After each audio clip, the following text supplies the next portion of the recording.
Magandang oras po sa inyong lahat. Isang mapagpalang pagkakataon na naman ang binigay ng ating Panginoon upang tayo magsama-sama sa programang Oras ng Pag-aaral. Kami po ay nagagalak na kayo'y aming makasama muli sa ating pag-aaral ng salita ng ating Panginoong Diyos. Binabati natin ang lahat ng ating mga tagapanood at tagapakinig dyan sa YouTube channel at Adventist World Radio Station 89.1 sa Luzon, sa Visayas at sa Mindanao, at mga taga-subaybay natin mula sa Bayong Dagat.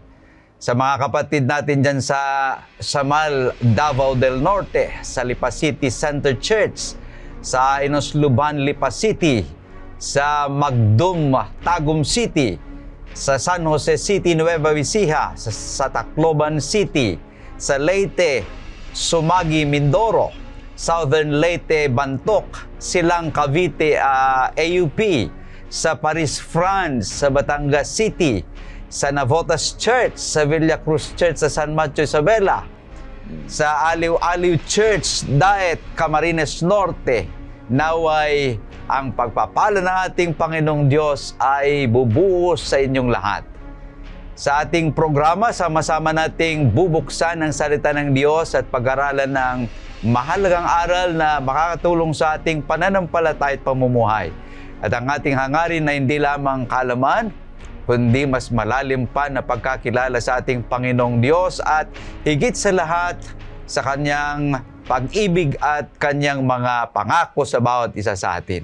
At sa ating paglalakbay ng pag-aaral ngayong oras na ito, makakasama natin muli ang dalawang espesyal nating panauhin na magbabagi ng kanilang pananaw at paliwanag mula sa ating leksyon. Kasama natin muli ngayon si Pastor Marvin Diaz, ang Ministerial Secretary ng Northern Luzon, Philippine Union Mission. Kumusta ka, Pastor Marvin? Mabuti po, Pastor Jules, Pastor Ray. At binabati ko rin po yung mga ating mga kapatid na nanonood.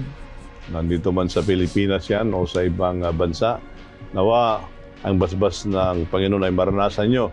At binabati ko rin po si Brother Jonathan Maglaso, dyan po sa Malolo sa SD Church.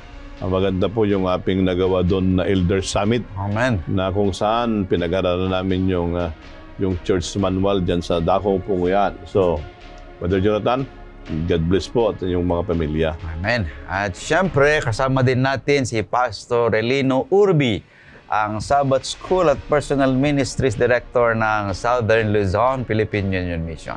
Kumusta ka, Pastor Ray?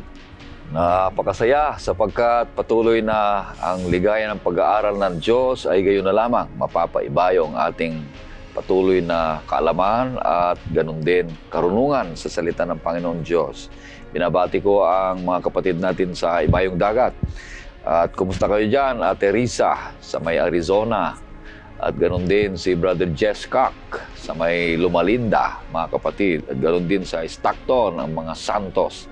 At ganun din sa Hawaii, ang mga kapatid dyan na nanonood, purihin ang Panginoon Diyos. Pagpapalain kayo, mga kapatid. Amen. Tayo ay nasa unang trimester pa rin sa ating pag-aaral, sa ating na may pamagat na pinagkaisa ng langit at lupa, si Kristo sa Filipos at Colosas. At tunay na kamangha-mangha ang patuloy nating paglalakbay sa mas malalim na pagkaunawa ng mga banal na salita ng ating Panginoon. Ngayon ay tayo'y maganda at sabay-sabay nating simulan ng ating pag-aaral ng ating leksyon sa oras na ito. At upang tayo gabayan ng banal na Espiritu, tayo po muna ay manalangin. Hilingin natin si Pastor Marvin na pangunahan tayo sa panalangin. Dakilang Diyos, aming pong inyanya ng iyong banal na Espiritu, na siya po ang mga siwa sa aming pong pag-aaral. At ang aming mapapakinggan, mapapanood, mapapabasa, ito po ay magbigay ng kalwalatian po sa inyo. At yung mga kapatid po namin na nanonood at nakikinig, pagpalain po nyo sila.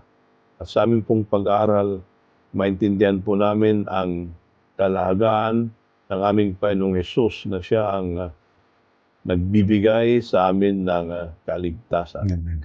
Maraming pong salamat sa pagdinig sa aming panalangin sa pangalan ni Jesus. Amen. Tayo po ay nasa pang-12 na leksyon na ng ating pag-aaral sa trimestreng ito. At isang leksyon na lamang ay matatapos na tayo sa aklat ng Filipos at Colosas. At ang title na ating pag-aaralan ngayon ay Pamumuhay kasama ang isa't isa. Naway maging makabuluhan at mapagpalang ating pag-aaral habang ating sinusuri ang pang-12 na bahagi ng ating leksyon. At ang ating talatang sasauluhin ay matatagpuan sa aklat ng Colosas 4:6. Ang inyong pananalita naway laging may biyaya na may timplang asin upang inyong malaman kung paano ninyo dapat sagutin ang bawat isa. Kaibigan, kapag ang mga tao ay magkakasama sa trabaho man o sa tahanan, hindi maiwasan ang pagkakaiba at tensyon habang mas nagiging malapit ang relasyon, mas nagiging mahalaga ang pagkakasundo. Ang pamilya ang pinakamalinaw na halimbawa nito. Tulad ng isang kumpanya, kailangan nito ng pagkakapare-pareho sa mga pinahalagahan, mga mithiin at layunin upang maging maayos ang takbo. Ganito rin ang prinsipyo sa iglesia sapagkat ito ay isang malaking pamilya. Sa ating pag-aaral ngayong oras na ito ay makikita natin na ang mahalagang prinsipyong binibigay ni Apostol Pablo kung paano magiging matatag, maayos at makadiyos ang isang pamilyang Kristiyano. Mga prinsipyong maaring magbigay gabay sa lahat ng ating ugnayan sa loob at labas ng tahanan. Kanya't may 3 punto na naman na ating papag-aralan na ngayong oras na ito sa ating leksyon. At ang 3 puntong ito ay nag-umpisa sa letter W. Walking in love at home, working with integrity, and witnessing with wisdom. Isa-isahin po natin ito na pag-aralan sa pamagitan ng 2 panauhin natin na si Pastor Marvin at Pastor Ray. Pastor Marvin, ating umpisahan ang ating leksyon, Walking in Love at Home. Pastor Jules, Pastor Ray, maganda ito na i-connect natin doon sa nakaraan para at least masundan natin yung ating pag-aaral doon sa ulitin ko ulit kasi binanggit ko ito nung nakaraan nating lesson. Yung chapter 1 dito ay pinapakita ni Pablo the supremacy of Christ. Yung chapter 2 pinapakita naman dito ni Pablo that we are complete in Christ. Tapos nung nakaraan natin na pinag-aralan ay kinakailangan din na yung old man ay tanggalin at ibihis yung new man. So, ibig sabihin yan, the new life consists of new man. Now, bakit kinukuha ito? Ito, ipinapakita ng Panginoon doon sa vertical relationship. O yan, yung may vertical ngayon. Itong, anong last week, nakita natin yung vertical relationship. Ngayon naman, ang sabi po ni Pablo, dadako tayo sa horizontal. Bakit doon sa horizontal? Kasi living, yung title ng ating lesson, living with each other. O pag sinabi natin living with each other, ang ibig sabihin yun, tayo ay buhay kay Kristo, and if we live together, there must be harmony. Yan. Harmony. Ang ibig sabihin yun, wala na bang singgalot? Merong singgalot yan. Kaya nga yung new man ay may forgiveness doon. Now, bago natin laliman yung ating pag-aaral, pagtitignan po natin yung una, yung walking in love at the home, dito, kinakausap ni Pablo yung pamilya. Yung pamilya. Kaya ito muna yung ating unahin dito. Kaya pagtitignan po natin doon sa chapter 3, verse 18 and 19 and 20, ito po yung sinasabi. Anong sabi doon sa una? Mga babae, pasakop kayo sa inyong asawa gaya ng nararapat sa Panginoon. Mga lalaki, ibigin ninyo ang inyong asawa at huwag kayong maging malupit sa kanila. Mga anak, sumunod kayo sa inyong mga magulang sa lahat ng mga bagay, sapagkat ito'y nakakalugod sa Panginoon. No. Mga din tatlo yun. Pansinin po natin. Sundan niyo po doon sa ating pag-aaral pag may Bible po kayo. Meron pong mga adjective na ginamit dito pagkatapos ng mga sinabi dito. Una, wives. Mga babae, sabi doon yung sa translation sa Ilocano, hindi naman mga asawang babae, mga babae lang. Pero dito sa English, very particular. Wives. Kaya sabi doon, wives. Oh, wives. Ano yung tapos sinundan ng adjective? Submit. Pasakop. Pasakop kayo sa iyong asawa. Yeah. Ito yung advice para magkaroon ng harmony doon sa tahanan. Yung babae, anong gagawin niya? Pasakop. Pasakop. Pasakop. Pero minsan, hindi nagpapasakop. Sumasakop. Kaya nagiging authoritative. Sumasakop. Kaya yung lalaki tuloy, nagiging nakikitira lang. Kasi yung Walang bahay. yung babae, Ang may bahay. siyang may bahay. O di nakikitira lang yung lalaki. Ang aking may bahay, sabi kasi. Ang aking may bahay. O di, Walang tayong bahay. mga lalaki, Nagigibahay lang. wala tayong bahay. Kasi ang may bahay yung babae. ang point dito, ang point dito ay to have a harmonious relationship. Ang sabi doon, submit. Minsan, lalo na pag yung babae ay siyang nauna doon sa lalaki, hindi nagsasubmit yung babae. Ang nagsasubmit yung lalaki. Tuloy, pinsan ni Andres. Pero pag titignan natin, iyon po yun. Kaya ito yung advice na when we submit, ang ibig sabihin niyan ay the wife ay nirerespeto yung asawa. Then pinapakita yung ayat, pinapakita yung pag-ibig. Yan yung nangyari doon. Now, on the other hand, Malalaki naman. doon sa verse 9, mga lalaki naman, mga husband. Anong sabi doon?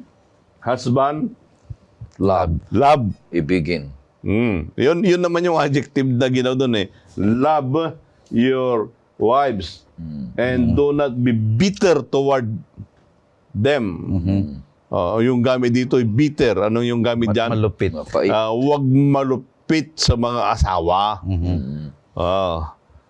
Kaya kasi ito nang nangyari doon sa Colossian Church, para bang ang tingin nung mga lalaki sa kanilang asawa Property. ay tool.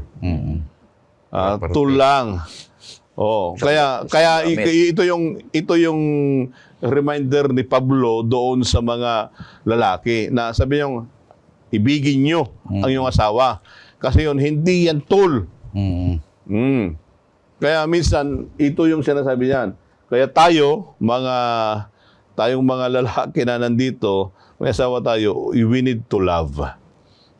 Yun yung gamit dito. Kaya pag titignan mo, yung una, yung babae nga, nung hubugin ng Panginoon, yung babae, kinuha doon sa tagiliran, sa may tadyang. Di ba? Ang prinsipyo doon ay yung rib yun, kasi isa lang yan, di ba? Yung rib na kinuha ng Panginoon na ginawang babae, malapit sa puso. Ibig sabihin nun na yan, ibigin. Ibigin. At ang sabi doon ay huwag sasaktan.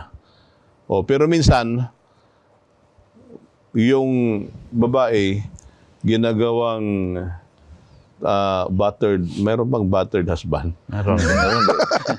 Hindi lang battered wife. May battered wife. Battered husband, meron ba yun? Pero, kasi, minsan yan, ini-illustrate ito. Yung ating pag-aral maganda ini-illustrate ni Pablo kung paano mamuhay ayon doon sa new man. Yung new man, yung babae, submit.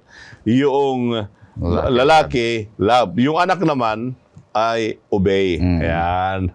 Obey.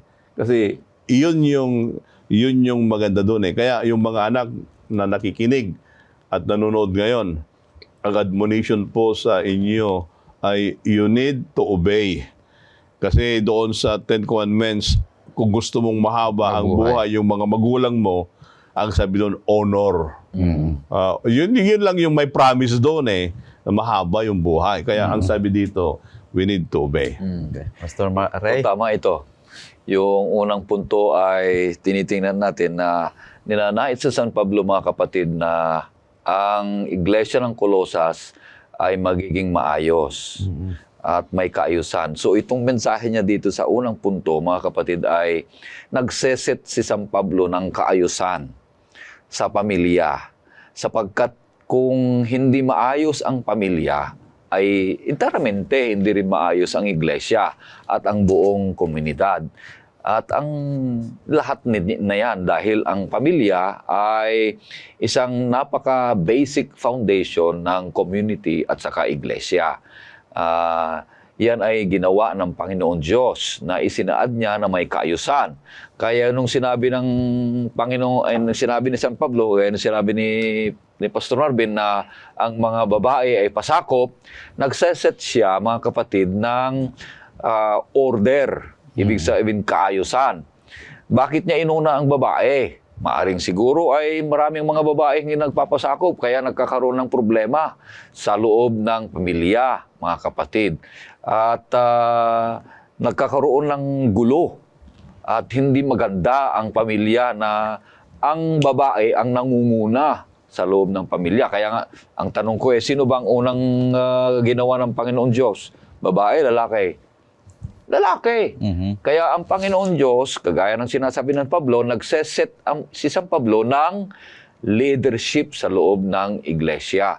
At kung may leadership sa loob ng iglesia at headship sa loob ng iglesia, dahil ang lalaki ang unang ginawa ng Panginoon, mga kapatid, merong kaayusan. Inuulit ko, mga kapatid.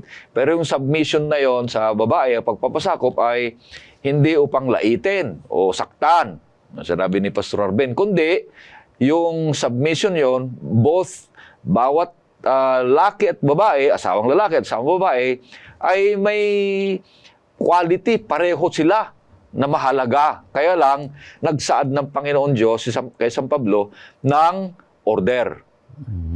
Mga kapatid, at leadership.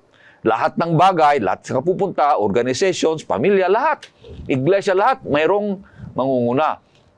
Kasi kung walang mangunguna, walang kaayusan. Kaya nais ng Panginoon Diyos na ang lalaki, siya ang ulo, dahil siya ang unang pangalan nito, nilalang, pero ang kanyang pangunguna ay, merong labing leadership, mga kapatid. Hindi niya magiging kagayang alipinin ang asawa at ganun din ang mga anak, mga kapatid. Kaya napakahalaga ito. Hindi din diktador ang pangunguna. Mga kapatid, hindi rin narcissism ang pangunguna, mga kapatid. Kundi ang pangunguna ng lalaki bilang isang head, mga kapatid, ay ay sa papagitan ng pag-ibig. Kaya nga sinabi dito sa verse 19, Pastor? Ibigin ninyo. So, ang pangunguna ng lalaki ay pag-ibig. Kung ang lalaki na asawa ay nangunguna sa pag-ibig, madaling sumunod, magpasakop ang asawa, Pastor Jules, Pero pag ang pangunguna ng lalaki ay panlalait o ay malayo ang damdamin at mahirap yan makapasok sa loob ng pangalan nito, yung kulambo, mga kapatid. Kaya, napakasaya. Sana, a little heaven on earth sana naman ang ating mga tahanan kung sundin natin ang kaayusan na inilalatag ni San Pablo dito sa unang punto na a little heaven on earth, walking with love. Bakit? Sabi ni Pastor, we put already the new man and renewed. Sabi ko kanina, nung nakaraan, mga kapatid, laging nababago, nagkaroon ng pagbabago, tumataas ang lumalalim ang ating pagkaunawa, mga kapatid. Okay, at tayo tutungo na sa pangalawa kasi napakaganda na yung sinabi na household codes ni Pastor Marvin at ni Pastor Ray. Kaya tayo tutungo na sa pangalawa na punto, working with integrity. Ating ulit tatanungin ang ating mga panawin, si Pastor Marvin at si Pastor Ray. Pastor Marvin. Tingnan niyo yung Pastor Joles, yung shift.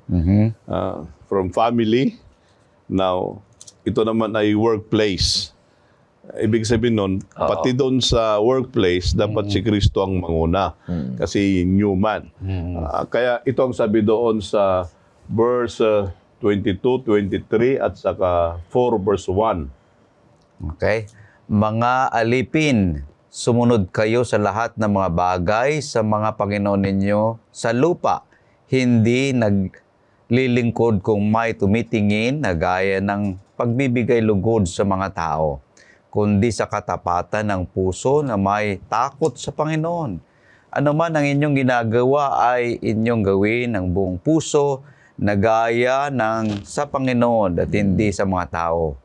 Yamang inyong nalalaman na sa Panginoon ay tatanggapin ninyo ang gantimpalang mana, paglilingkuran ninyong Panginoong Hesukristo, sapagkat ang gumagawa ng masama ay pagbabayarin sa kasamaang kanyang ginawa at walang tinatanging tao.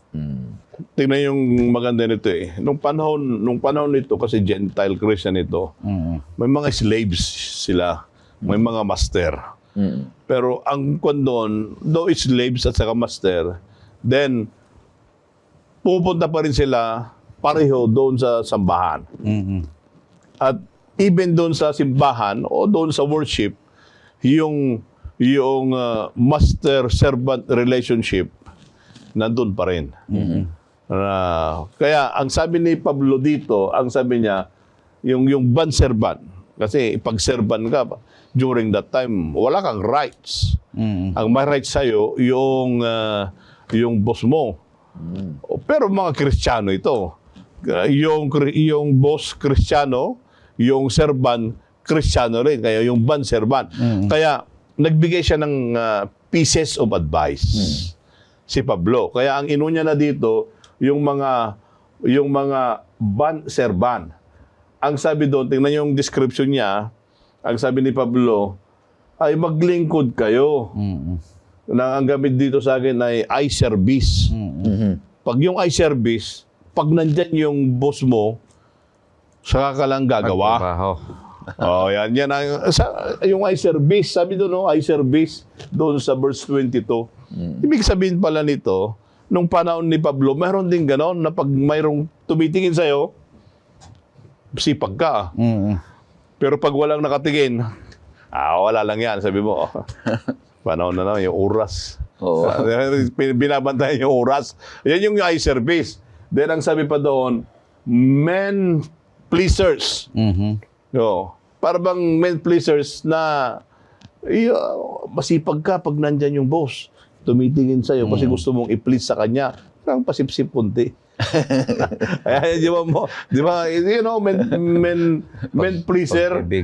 Yun ang sabi ni Pablo. So, eye service ka, men pleaser ka, pero sabi ni Pablo, wag ganon, wag. Ang sabi ni Pablo doon sa last phrase niya, but in sincerity of heart. Kaya, nung sabi niya, doon sa mga banserban, ay nandyan man yung boss na nakatingin sa'yo, o wala man dyan, anong sabi ni Pablo doon? Ang sabi niya, you need to work sincerely in your heart, not only sincerely, and fearing God. Ang sinasabi ni Pablo dito, yung matapat mong pagtatrabaho, yun ay parang worship sa Panginoon. Yan ang kanyang sinasabi. Kaya tayo mga kapatid na nanonood na kinig, na tayo na may mga boss doon sa ating trabaho, at tayo ay isang mananampalataya, ay hindi sana tayo ay service or man pleaser. Nagagawa po tayo na mayroong kagalakan at sinseridad sa ating puso. Nandyan man sila na nakatingin sa atin o wala, gagawa po tayo na heartily. Hindi lang yon. Kasi pag gumawa po tayo na ganon, ang sabi doon sa verse 22, sino ang magre-repay sa atin yung faithfulness natin?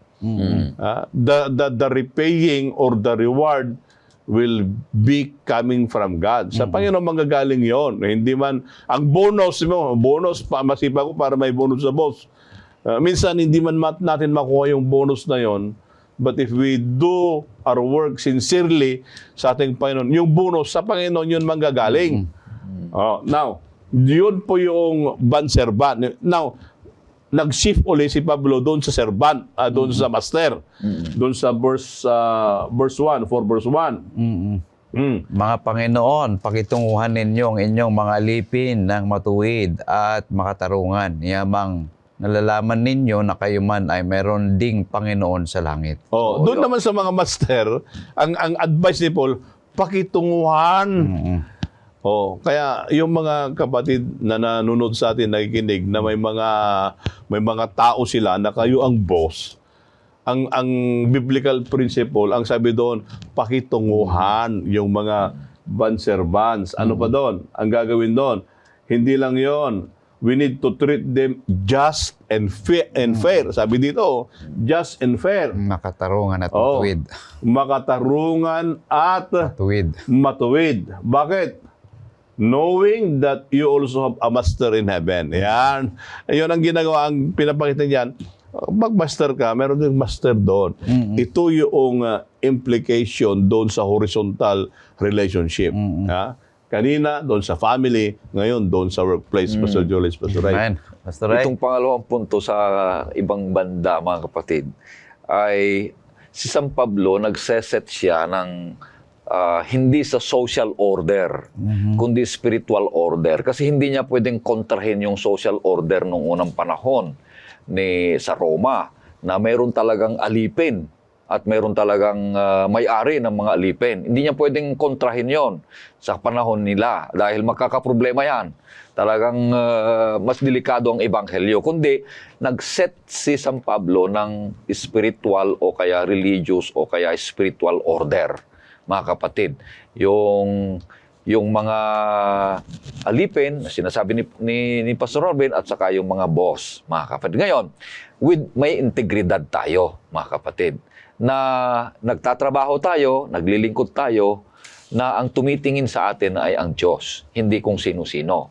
So, dahil ang integridad ay ikaw ay gumagawa ng tama kahit walang nakakakita sa iyo. Alam mo, nung unang panahon, Pastor Julius, Pastor Narvin, nung ang Briton ay kinongker ang Africa, may mga mababa talaga ang mga kaalaman ng mga tao noon doon.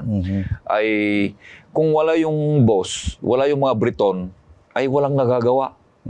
Pero pag nandun ang Briton na naka-eyeglasses siya, na black, yung mga kuwan, ay gumagawa yung mga alipin. Ang ginawa ng Briton, Pastor Marvin, kinuha niya yung kanyang eyeglasses na, ang tawag nila yung black, yung maitim, at inilagay niya doon sa poste ng kahoy. Sabi niya, tinitingnan kayo yan ha, pag nagtatrabaho kayo ha, sa araw-araw, nandyan, tinitingnan kayo. So umalis yung Briton. Yung eyeglasses niya lang iniwan niya. Alam mo, natapos ang gawain. Bakit? Kasi walang kaalaman yung mga kuwan. Dahil ang alam nila, yung tumitingin pa rin sa kanila ay yung boss nila. Ay kung ganun nga ang mangyayari, mga kapatid, ay maigi naman. Kaya lang, ang Diyos, sabi dito ay, tayo ay gumagawa. So, ang prinsipyo dito, as Christians, we act like Christ, mga kapatid. Bakit? Dahil, sabi dun sa Roma 2:24, naiinsulto ang Diyos kung ang nagpapalagay na Kristiyano hindi angkop ang kanyang buhay pagkilos na kagaya ni Kristo. At sabi dito sa 2 Peter 2:2, wag nang basahin, sabihin ko na lang 2 Peter 2:2, ay mamamalain ang katotohanan na naituro sa inyo, sabi ni San Pedro, kung hindi nyo pangalagahan, ikabuhayan ang katotohanan na kay Kristo Jesus.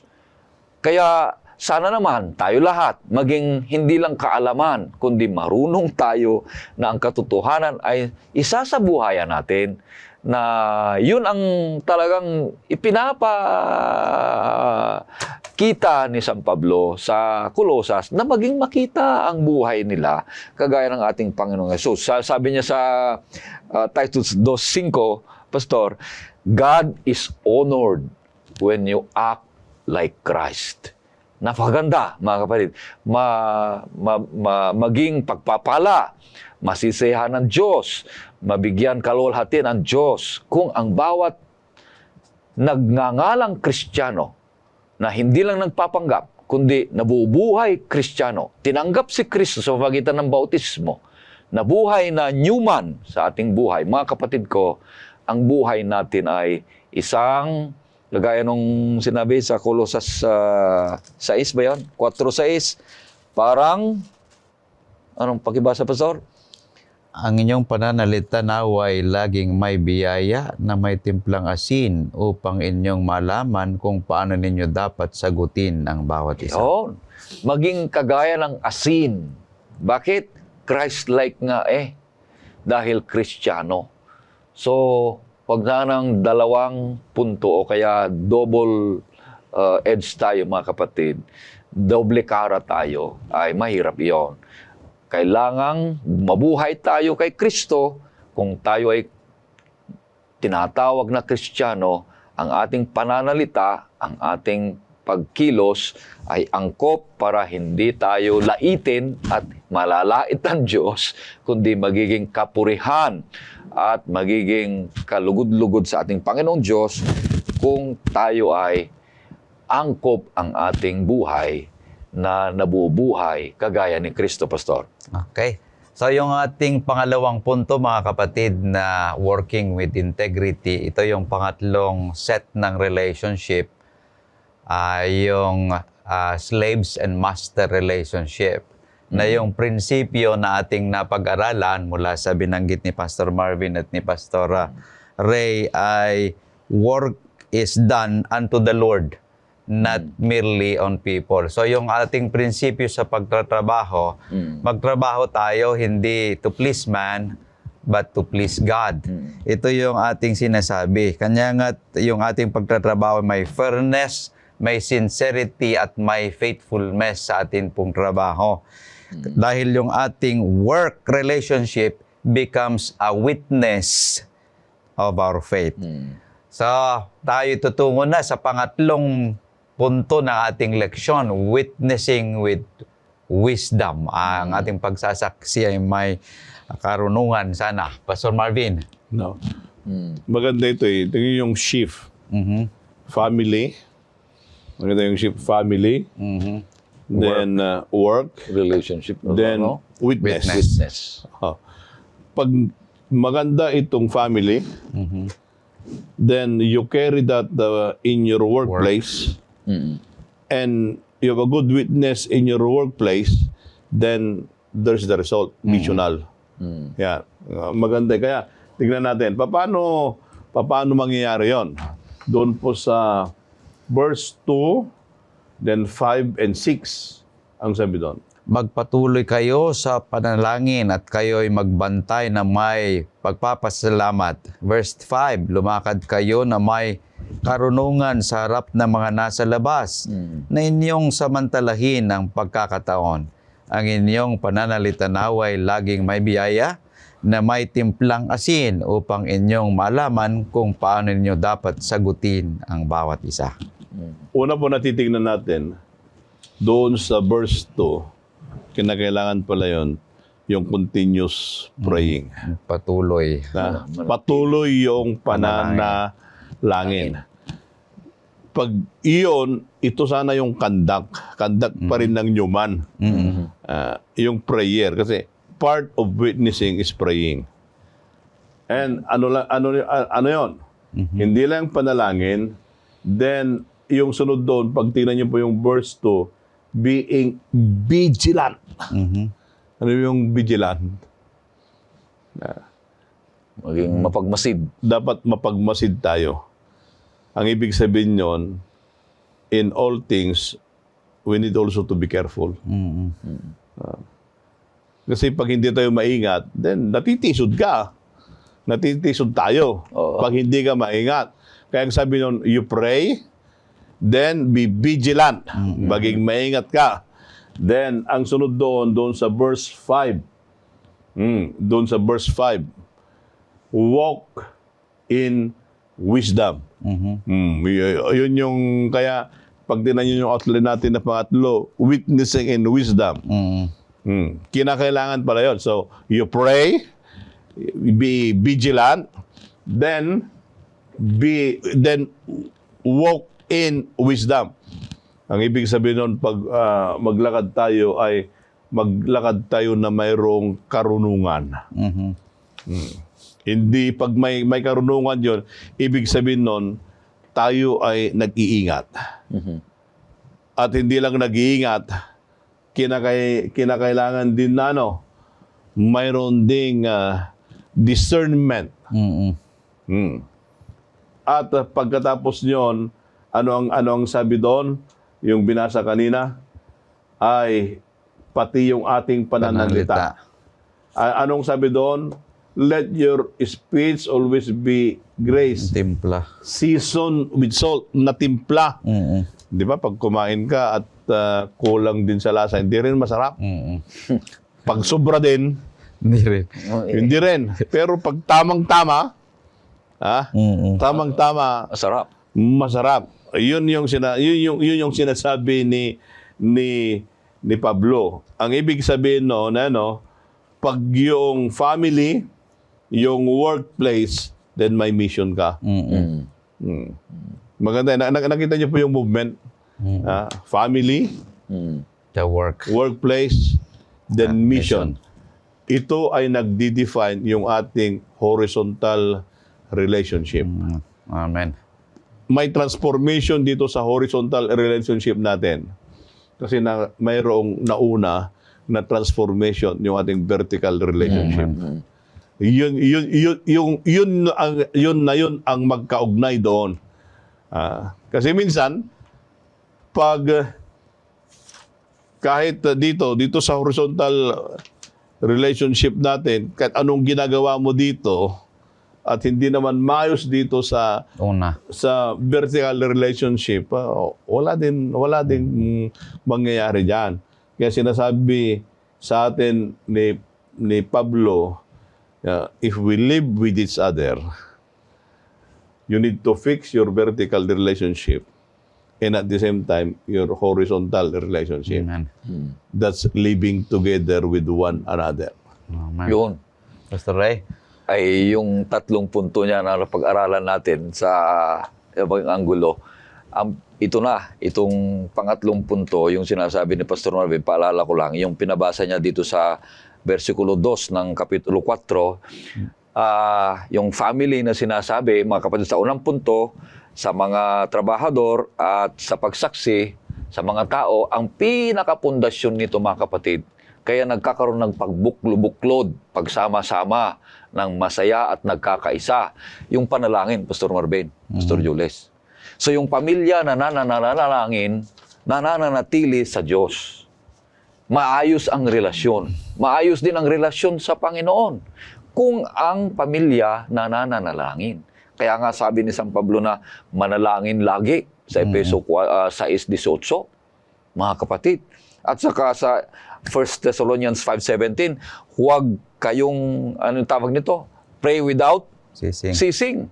Patuloy yan. So yung pamilya na patuloy na nananalangin, nananatiling nananalangin, sila ay matibay ang samahan. Maayos ang samahan. Merong direksyon ang samahan at masaya ang samahan. Maligaya ang pagtatrabaho sa loob.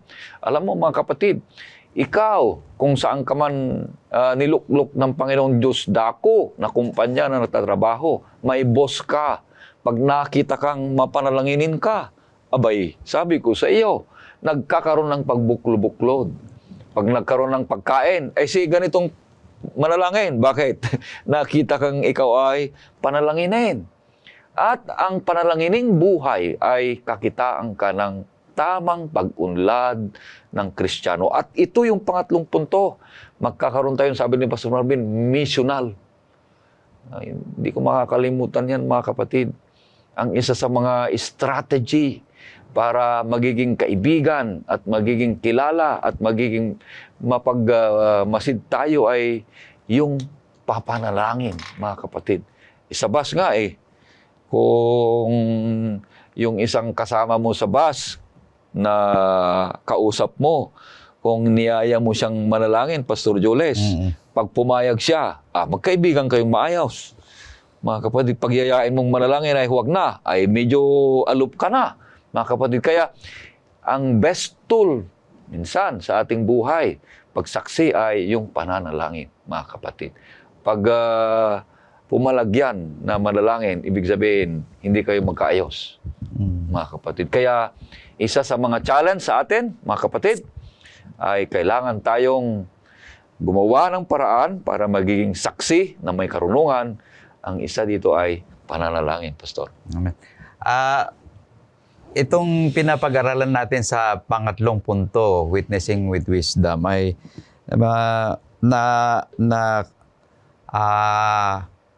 tignay DJ panunot ko, yung ikaisipan ko, mga kapatid, na kung saan ay sinasabi dito yung lumakad kayo na may karunungan sa verse 5. Walking with wisdom affects how we relate to the outsiders. Ay, paano ba lumakad ng may karunungan?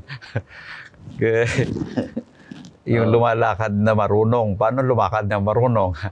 Kasi yung may nakita ako na magkumare, kasi nung dumaan yung kumare niya na walang pananampalataya, nakita niya yung malunggay. Sabi niya, kumare, pahingin ang malunggay mo. E di, binigyan niya. Pangalawang araw, humingi na naman. Pero ang sabi nung kumare niya, ginawa mo ng kandila yung malunggay ko, magtanim ka. Kanya nung dumaan ulit, sabi niya, kumare, may care group kami, pwede ka bang pupunta? Sabi na nung kumare niya, care group ka lang, care group, malunggay lang, hindi mo pa maibigay. Yung pangkandila. Di pa, paanong mamuhay na may karunungan. So, yung ating pinapag-aralan, kagaya nung sinasabi dito sa verse 6 na, yung gracious speech seasoned with grace builds others up. Pero kung hindi tayo marunong lumakad na may karunungan, ay hindi talaga nakakaakit sa mga ating mga minamahal, mga nasa labas na binabanggit dito. Kahit anong gawin mo, katotohanan ang sinasabi mo, kung hindi ka marunong lumakad ng may karunungan, yung pananalita mo kasi hindi naman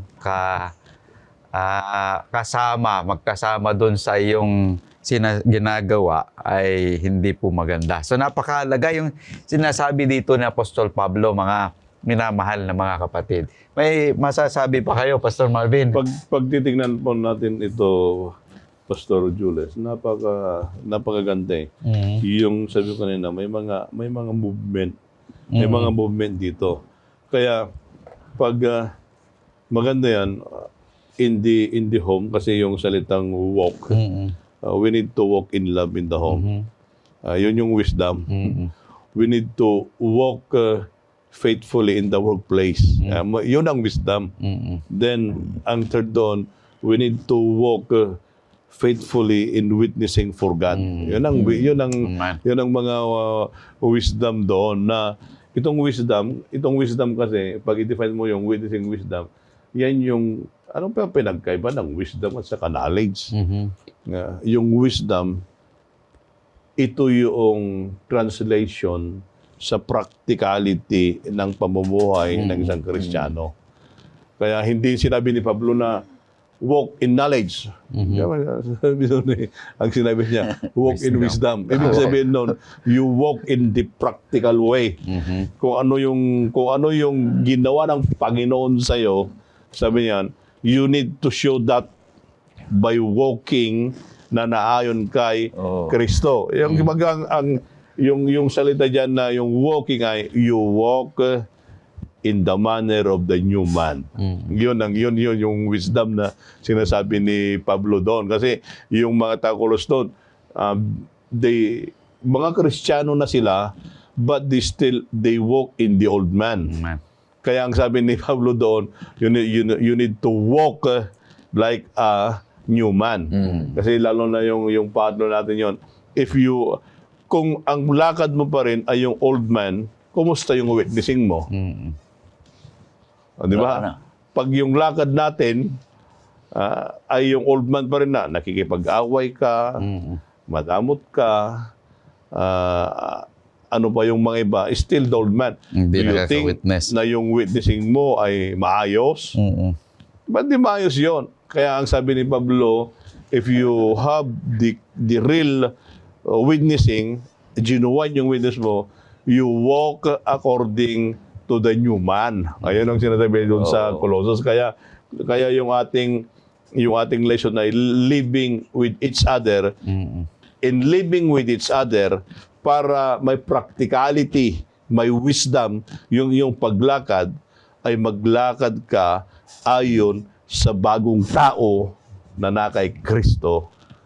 Yun yung takeaway sana na makukuha natin dito sa ating lesson. Pastor Ray? Kaya nga di ba sinabi sa pangatlo, ang ganda yung paliwanag yan ni Pastor Marvin. Sa pangatlo, wisdom, witnessing with wisdom. Hindi niya sinabing witnessing with knowledge.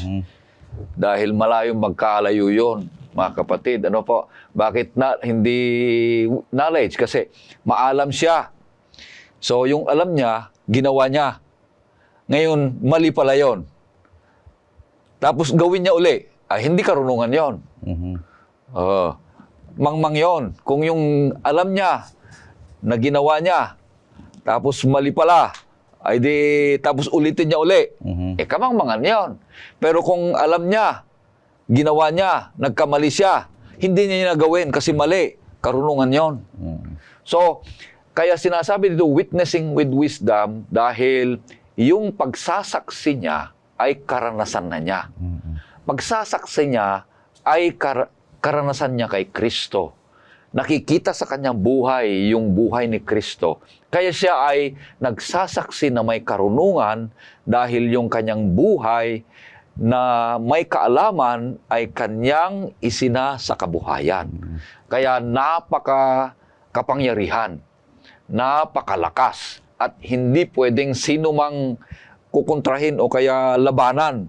Karanasan niya yun kay Kristo Napakahirap yon na labanan. Bakit? Karanasan niya kay Kristo at sinasabi niya na siya'y may pagbabago sapagkat nabubuhay siya na may panalangin, nabubuhay siya na may integridad, nabubuhay siya na may kapangyarihan ng banal na Espiritu at sa salita ng Panginoon Diyos na may karunungan talaga yung nakikita mo talaga sa buhay niya. Amen. Napakaganda yung atin pong pag-aaral. Sa kanya, kaibigan, sa oras na ito, ating nakita sa ating pag-aaral na kung saan ang ibig sabihin ng pamumuhay kasama ang isa't isa. Nagsimula ito sa paglakad ng may pag-ibig sa loob ng tahanan, kung saan ang mag-asawa at ang mga magulang at anak ay namumuhay ayon sa disenyo ng Diyos. At nagpapatuloy ito sa pagtatrabaho ng may integridad. Ginagawang lahat para sa Panginoon, hindi lamang para sa tao. At nagiging ganap ito sa pagiging saksi ng may karunungan sa pamagitan ng pananalangin at mga salitang puno ng biyaya. Sa madaling sabi, ang pamumuhay kasamang isa't isa ay nangangahulugang pag-ibig sa tahanan, katapatan sa gawain, at karunungan sa pakikitungo. Naway makita si Kristo sa ating tahanan, sa ating trabaho, at sa bawat salita natin araw-araw. Maraming salamat sa ating mga panauhin na si Pastor Marvin Diaz at Pastor Relino Urbi sa kanilang pagbabahagi ng kalaman at inspirasyon mula sa ating leksyon. Tunay na napakayaman ang ating naging pag-aaral ngayong oras na ito. Ngayon din, Kami po ay taos-pusong nagpapasalamat sa lahat ng nakibahagit nakinig sa atin sa oras ng pag-aral. Naway ang mga aral na ating natutunan ay maging gabay sa ating pang-araw-araw na buhay. Magpalalim sa ating pananampalataya at magbigay ng pag-asa sa ating lahat. Tayo po muna ay makinig ng isang tanging bilang. Pagkatapos ay lingin natin si Pastor Ray na pangunahan tayo sa panghuling panalangin.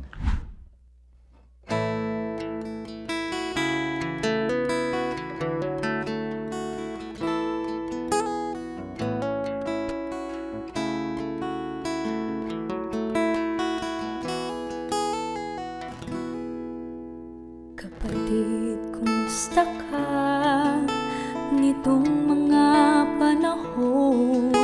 Napag-isipan mo na ba ang kalagayan ng mundo?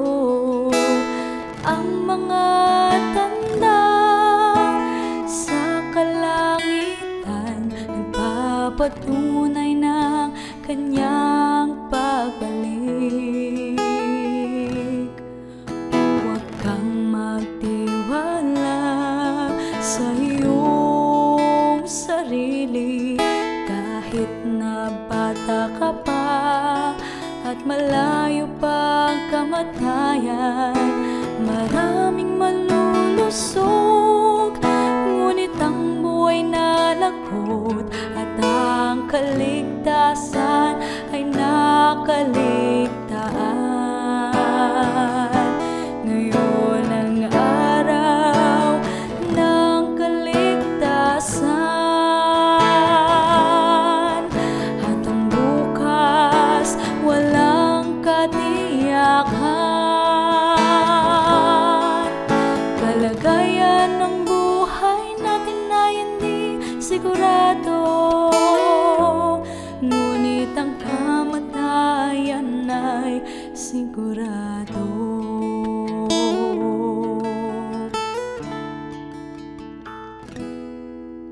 Huwag kang matiwala sa iyong sarili kahit na bata ka pa at malayo pa ang kamatayan. Maraming malulusog, ngunit ang buhay na lagot at ang kaligtasan ay nakaligtaan. Ikalawang Korinto, Kapitulo 5. Tayong lahat ay haharap sa hukuman ni Kristo. Lahat ng ginawa mo, mabuti man o masama, tayo'y huhusgahan sa Kanya pagbalik. Ngayon ang araw ng kaligtasan at ang bukas walang katiyakan. Kalagayan ng buhay natin ay hindi sigurado, ngunit ang kamatayan ay sigurado. Ngayon ang araw ng kaligtasan at ang bukas walang katiyakan. Kalagayan ng buhay natin ay hindi sigurado, ngunit ang kamatayan ay sigurado. Kapag ikaw ay na kay Kristo, kapag ikaw ay na kay Kristo, kapag ikaw ay na kay Kristo, sigurado.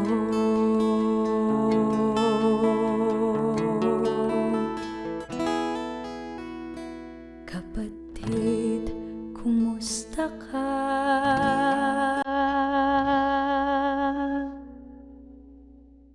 Tayo'y manalangin.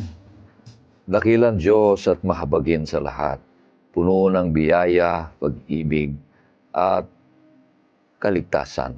Narito ang bawat isa sa amin, naunawaan namin, Panginoon Diyos, nagkaroon kami ng karunungan, sapagkat ito'y isinasakabuhayan namin.